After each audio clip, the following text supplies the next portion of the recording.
నమస్తే, welcome to special focus. నవ్యాంధ్రను వికసిత ఆంధ్రప్రదేశ్ గా పరుగులు పెట్టిస్తామంటున్న చంద్రబాబు. పవన్ కాదు, ఇది తుఫాన్. ఈ అంశాలపై ఇవాల్టి స్పెషల్ ఫోకస్ లో చూద్దాం.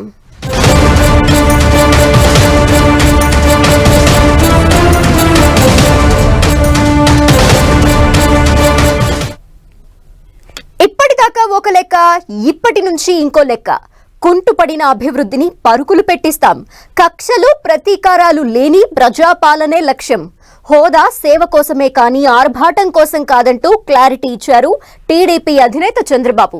సీఎం అంటే కూడా మామూలు మనిషేనన్న ఆయన గత 5 ఏళ్ల పాలనను కేస్ స్టడీగా తీసుకుని నవ్యాంధ్రలో నవశకం సృష్టిస్తామంటున్నారు. రాష్ట్రానికి కేంద్రం సహకారం, సీఎంగా బాధ్యతలు చేపట్టగానే మెగా డిఎస్సిపై తొలి సంతకం వంటి అంశాలపై క్లియర్ కట్ పిక్చర్ ఇచ్చేశారు చంద్రబాబు.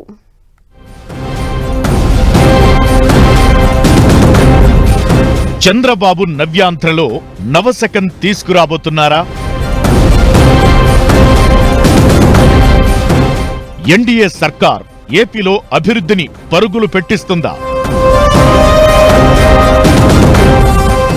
ఏపీ ప్రజలు ఆశిస్తున్నదేంటి? బాబు ముందున్న లక్ష్యమేంటి? నవ్యాంధ్రలో నవశకం మొదలు కాబోతోంది. సరిగ్గా 5 ఏళ్ల తరువాత ఏపీ సీఎంగా మరోసారి చంద్రబాబు బాధ్యతలు చేపట్టబోతున్నారు. ఈ సందర్భంగా ఏపీ ప్రజలకు రాబోయే 5 ఏళ్ల పాలనపై తన రూట్ మ్యాప్ ను ప్రకటించారు చంద్రబాబు. ప్రజా పాలనే లక్ష్యంగా తమ నిర్ణయాలు, ప్రవర్తించే తీరు ఎలా ఉంటుందో స్పష్టం చేశారు. పదవొచ్చిందని విర్రవీగిన వారి అహంకారం కూలిపోయిందని, ఎన్డీఏ కూటమికి దేశ చరిత్రలోనే అరుదైన విజయం దక్కిందన్నారు. ప్రజలు పెట్టుకున్న నమ్మకాన్ని వమ్ము చేయబోమన్నారు బాబు. అమిత్ షా సభతో బీజేపీపై రాష్ట్రంలో నమ్మకం ఏర్పడిందని, తన అనుభవంతో పేదరికాన్ని రూపుమాపే ప్రయత్నం చేస్తామన్నారు. ఎందుకు మేము పొత్తు పెట్టుకున్నామనే విషయాలు చెప్తూ ఈ ప్రభుత్వ అవినీతిని ఎండగట్టారు, సూటిగా మాట్లాడారు. ఆ ఒక్క మీటింగ్ తో రాష్ట్రం మొత్తం ఒక నమ్మకం వచ్చింది. బీజేపీ కూడా పూర్తిగా ఈ కూటమిని సపోర్ట్ చేస్తున్నారనే కాకుండా ఈ రాష్ట్రానికి ఏ అవసరం ఉందో చెప్పగలిగారు. 14 ఏళ్లు సీఎంగా, 15 ఏళ్లు ప్రతిపక్ష నేతగా ఉన్న చంద్రబాబు ప్రతి అంశాన్ని తనకు అనుకూలంగా మార్చుకున్నారు. పార్టీకి తనకు వచ్చిన ప్రతి సంక్షోభాన్ని అవకాశంగా మలచుకుని పనిచేస్తూ ముందుకెళ్లారు. ఇప్పుడు ఏపీలో ఉన్న సమస్యలు, ప్రజల ఆకాంక్షలు, ఆశయాలు చంద్రబాబుకు సవాల్గా మారాయి. గత 5 ఏళ్లలో సంక్షేమం మాత్రమే కొనసాగిందని, అభివృద్ధి కుంటుపడిందని చెప్పిన టీడీపీ ఈ 5 ఏళ్లలో చేయబోయే అభివృద్ధిపై స్పెషల్ ఫోకస్ పెట్టింది. ఏపీలో చాలా సమస్యలు ఉన్నాయని, అన్ని వర్గాలు దెబ్బతిని రాష్ట్రం పూర్తిగా శిథిలమైందంటున్న చంద్రబాబు తమ పాలన బాగుంటుందని ప్రజలకు భరోసా కల్పించారు. ఏ అహంకారంతో విర్రవీగిపోయారో ఆ అహంకారం కూలిపోయారు. పాలకుడు ఎలాంటి వాడు వచ్చి అర్హత లేని వ్యక్తి ఏ విధంగా ఉన్నాడో చూశారంటే, ఈరోజు ఇచ్చిన తీర్పు ఈ 5 ఏళ్లు పరిపాలించినటువంటి వ్యక్తి యొక్క ప్రవర్తన చూసిన తర్వాత ఇలాంటి వ్యక్తి పాలనకు పనికిరాడనే ఉద్దేశంతో ఓట్లు చేసే పరిస్థితికి వచ్చారు. కక్షపూరిత రాజకీయాలు కాకుండా నిర్మాణాత్మకంగా ముందుకు వెళతామని ప్రకటించారు చంద్రబాబు. ప్రజల నమ్మకాన్ని నిలబెట్టుకోవాల్సిన బాధ్యత అందరిపై ఉందని, ప్రజలిచ్చిన తీర్పు వల్లే ఢిల్లీలో అందరూ గౌరవించారని చెప్పారు. ఏపీ ఓటర్ల నిర్ణయం రాష్ట్ర చరిత్రలో నిలుస్తుందన్నారు. ఇక అధికారం చేపట్టే కంటే ముందే ఇండైరెక్ట్ గా స్ట్రాంగ్ వార్నింగ్ ఇచ్చారు చంద్రబాబు. తప్పు చేసిన ఏ ఒక్కరిని వదిలిపెట్టబోమని హెచ్చరించారు. ఎందుకు వదిలిపెట్టకూడదనే దానిపై కూడా క్లారిటీ ఇచ్చారు. తప్పు చేసిన వారిని వదిలిపెడితే అదొక అలవాటుగా మారిపోతుందన్నారు. అందుకే చట్టపరంగా వారిని ఖచ్చితంగా శిక్షించాల్సిన అవసరం ఎంతైనా ఉందన్నారు చంద్రబాబు. అదే సమయంలో విధ్వంస కక్ష రాజకీయాలకు దూరంగా ఉండాలని టీడీపీ శ్రేణులకు సూచించారు. పదవొచ్చిందని విర్రవేగొద్దని, వినయంగా మాత్రమే ఉండాలని తమ పార్టీ ఎమ్మెల్యేలకు సూచించారు చంద్రబాబు. తప్పు చేసిన వాళ్లకు శిక్ష పడవలసిన అవసరం ఉంది, చట్టపరంగా శిక్షించాల్సిన అవసరం ఉంది.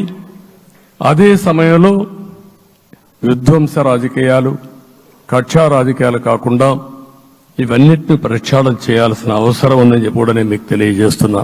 గౌరవ సభ కాదు, కౌరవ సభ అని చెప్పి అసెంబ్లీ నుంచి బయటకొచ్చానని, ప్రజాక్షేత్రంలో గెలిచి గౌరవ సభగా చేసి అడుగు పెడతానని చెప్పానని గుర్తు చేశారు చంద్రబాబు. తన శపథాన్ని ప్రజలు గౌరవించారని, తన మాటను గౌరవించిన ప్రజలను నిలబెట్టాల్సిన అవసరం ఉందన్నారు. తన కుటుంబానికి అవమానం జరిగిందని చెప్పారు చంద్రబాబు. ప్రజలు గెలిచారు, రాష్ట్రాన్ని గెలిపించాల్సిన బాధ్యత తమపై ఉందని స్పష్టం చేశారు. మా కుటుంబానికి జరిగిన అవమానంతో నేను కూడా భరించలేక బయట వచ్చినప్పుడు ఒకటే శపథం చేసి వచ్చాను. ఇది గౌరవ సభ కాదు, ఇది కౌరవ సభ. ప్రజాక్షేత్రంలో గెలిచి మళ్లీ ఈ సభను గౌరవ సభగా చేసి అడుగు పెడతానని చెప్పి శపథం చేసి బయట వచ్చాను. ఆ శపథాన్ని ప్రజలు గౌరవించారు. సీఎం పర్యటనల సందర్భంగా షాపులు బంద్ చేయడం, రోడ్లు మూసేయడం, పరదాలు కట్టుకోవడం అవన్నీ ఉండవని క్లారిటీ ఇచ్చేశారు. సీఎం కూడా మామూలు మనిషే, మామూలు మనిషిగానే వస్తానన్నారు. పవన్ కళ్యాణ్ తో పాటు తామంతా సామాన్య వ్యక్తులుగానే ప్రజల వద్దకు వెళతామని, ప్రజల్లో ఒకరిగా ఉంటామని చెప్పుకొచ్చారు చంద్రబాబు. సీఎం వస్తున్నాడంటే చెట్లు కొట్టేయడం, లేకపోతే రోడ్లు మూసేయడం, షాపులు బంద్ చేయడం, పరదాలు కట్టుకోవడం అవన్నీ ఉండవు. సీఎం కూడా ఒక మామూలు మనిషే, మామూలు మనిషిగానే వస్తా. మా మిత్రుడు పవన్ కళ్యాణ్ గారు ఏ హోదాలో ఉన్నది కూడా రేపు అనౌన్స్ చేసుకుంటాం. మేమందరం కూడా సామాన్యమైన వ్యక్తులుగానే వస్తాం మీ దగ్గరికి. హోదా అనేది సేవ కోసమేనని, తాము కూడా సామాన్య మనుషులమేనన్నారు చంద్రబాబు. ట్రాఫిక్ కు అంతరాయం కలిగించొద్దని, 5 నిమిషాలు ఆలస్యమైనా పర్వాలేదన్నారు. సిగ్నల్ మధ్య 1 నిమిషం గ్యాప్ ఉంటే చాలని మళ్లీ చెబుతున్నా. తన కాన్వాయ్ వెళ్లేటప్పుడు ట్రాఫిక్ అస్సలు ఆపొద్దన్నారు చంద్రబాబు. ప్రజలు ఇబ్బంది పడే విధంగా రూల్స్ మార్చవద్దని పోలీసులకు సూచనలు చేశారు. ఏ ఒక్కరి ఆత్మగౌరవానికి భంగం కలగదని, ప్రజాహితం కోసమే పనిచేస్తామన్నారు. ప్రతి నిర్ణయం, ప్రతి అడుగు ప్రజల కోసమే ఉంటుందన్నారు. స్టేట్ ఫస్ట్ అనే నినాదంతో ముందుకెళ్తామన్నారు చంద్రబాబు. ఈ రాష్ట్రాన్ని నెంబర్ 1 గా చేయాలనే సంకల్పం మనందరికీ ఉండాల్సిన అవసరం ఉంది. ఇది అసాధ్యం కాదు. ఈ రోజు ఉండే పరిస్థితిని సవరిస్తూనే మళ్లీ నిర్మాణాత్మకంగా వెళ్తే ఒక నిర్దిష్టమైన సమయం ప్రకారం ఆంధ్రప్రదేశ్ రాష్ట్రాన్ని నెంబర్ 1 చేసుకునే అవకాశం ఉంటుంది. ఏపీ ముఖ్యమంత్రిగా బుధవారం చంద్రబాబు ప్రమాణ స్వీకారం చేయనున్నారు. సీఎంగా చంద్రబాబు ప్రమాణం చేసిన తరువాత తొలి సంతకం మెగా డిఎస్సి ఫైల్ పై చేసే అవకాశముంది.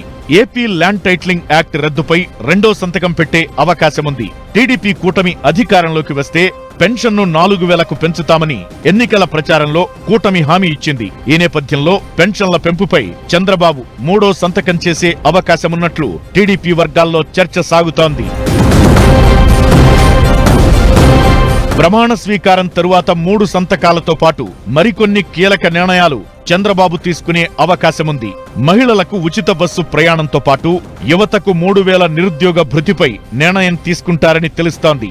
అలాగే రైతుకు 20,000 ఆర్థిక సహాయం, ప్రతి మహిళకు నెలకు 1,500 ఆర్థిక సహాయం అమలుపై నిర్ణయం తీసుకుంటారని సమాచారం. ఏడాదికి ఉచితంగా 3 గ్యాస్ సిలిండర్లు, స్కూల్కు వెళ్లే ప్రతి విద్యార్థికి 15,000 మంజూరు వంటి కీలక నిర్ణయాలను వెల్లడించే అవకాశముంది.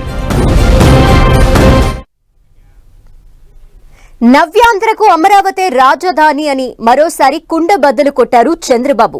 గత పాలకులు ఏపీకి రాజధాని లేకుండా చేశారని, విశాఖను రాజధాని చేస్తామన్నా అక్కడి ప్రజలు వాళ్లని నమ్మలేదని విమర్శించారు. విశాఖను ఆర్థిక రాజధానిగా అభివృద్ధి చేస్తామని, తన పాలనలో విశాఖకు తగిన గుర్తింపు ఉంటుందని క్లారిటీ ఇచ్చారు బాబు.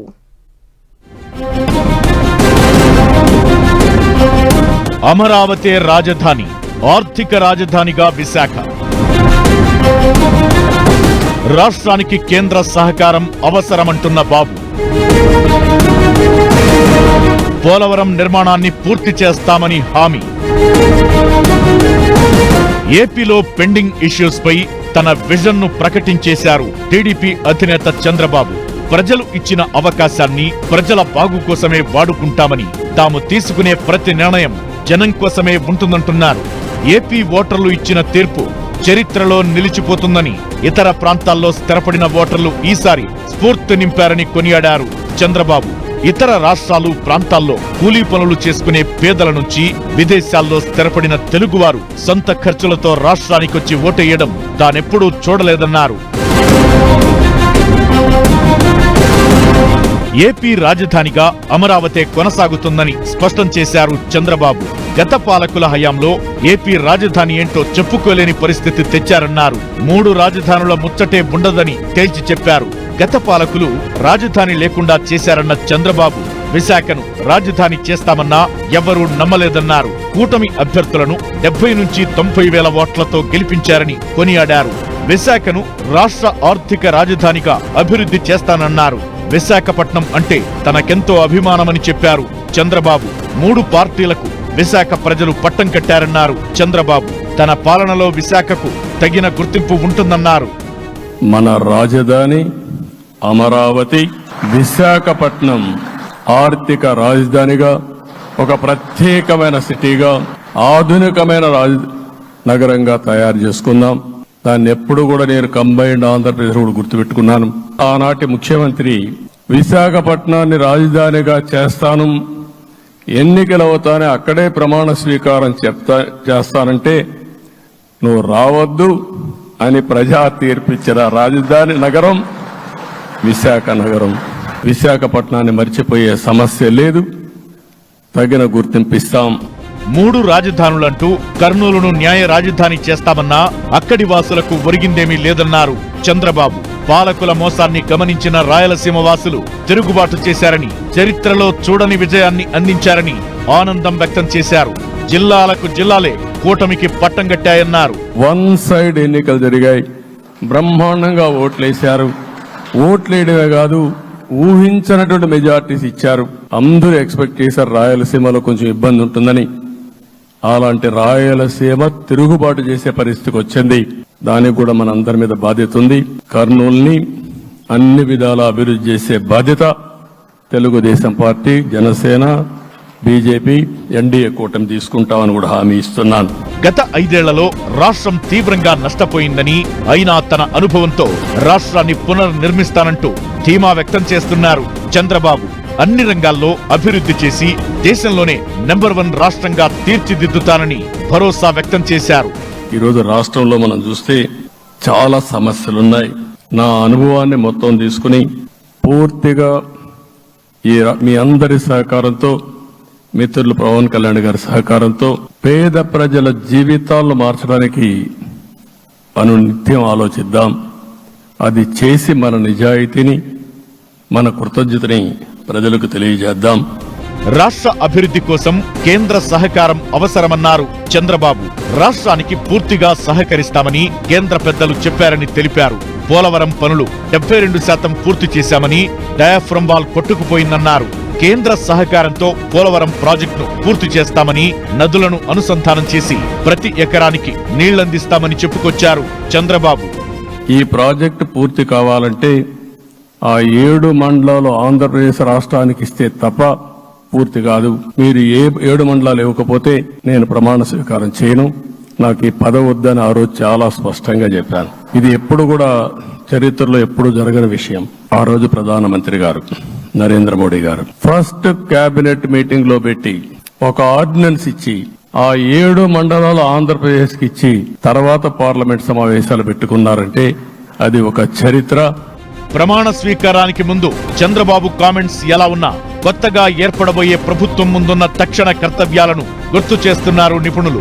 3 కేంద్ర మంత్రి పదవులు దక్కించుకోవడమే కాదు, ఆ శాఖల నుంచి నిధులు రాబట్టుకోవడం చాలా ముఖ్యమని చెబుతున్నారు. కొత్తగా ఎన్ని ఇండ్లు తీసుకొస్తారనే దానితో పాటు గ్రాంట్లు, కేంద్రం నుంచి ఫండింగ్ తీసుకొస్తే ఏపీ అభివృద్ధికి ఉపయోగపడుతుందని అంటున్నారు. కేంద్రం నుంచి ఏ విధంగా ఆర్థిక సహాయాన్ని సంపాదించుకోవాలి, ముఖ్యంగా పోలవరం లాంటి ప్రాజెక్టును పూర్తి చేయడానికి కేంద్రం సహకరిస్తే తప్ప మనం పూర్తి చేయలేం. ఆ విధమైన ధోరణిలో వారు ఈ విధమైన భూమిక తీసుకున్నారని అనుకున్నా. మనకి ఇచ్చిన ఒక కేబినెట్, 2 సహాయ మంత్రి పదవులు కూడా ఉన్నాయి. వాటి నుంచి రాష్ట్రానికి ఏ విధంగా మాక్సిమం బెనిఫిట్ మనం తీసుకురావాలన్నది కూడా మనం ఆలోచిస్తే దాని ద్వారా చేయించి రాష్ట్రంలో ఉద్యోగ కల్పన కూడా ప్రధాన అంశమంటున్నారు నిపుణులు. అవకాశాలను అందిపుచ్చుకుని రాష్ట్రాభివృద్ధికి బంగారు బాటలు వేసుకోవాలని, రాజస్థాన్ ప్రభుత్వంలాగా పట్టణ ఉపాధి హామీ పథకం అమలు చేస్తే బాగుంటుందని సూచిస్తున్నారు. రాజస్థాన్ ప్రభుత్వం ఏ విధంగా పట్టణ ఉపాధి హామీ పథకం ఏ విధంగా అమలు చేసిందో అటువంటి పట్టణ ఉపాధి హామీ పథకం కూడా మన ఆంధ్రప్రదేశ్ రాష్ట్రంలో అమలు చేస్తే పట్టణ ప్రాంతంలో ఉన్న యువతరం ఎవరైతే ఉన్నారో వారి కనీసం సంవత్సరంలో 100 రోజులు నిశ్చితంగా వారికి ఉద్యోగాలు అంటే వేజెస్ దొరుకుతాయి. ఏపీలో అధికారంలోకొచ్చిన కూటమి ప్రభుత్వం ప్రజలకు ఎన్నో హామీలిచ్చింది. వాటన్నింటినీ అమలు చేసే అంశంపై చంద్రబాబు సీరియస్ గా ఫోకస్ పెట్టినట్లు తెలుస్తోంది.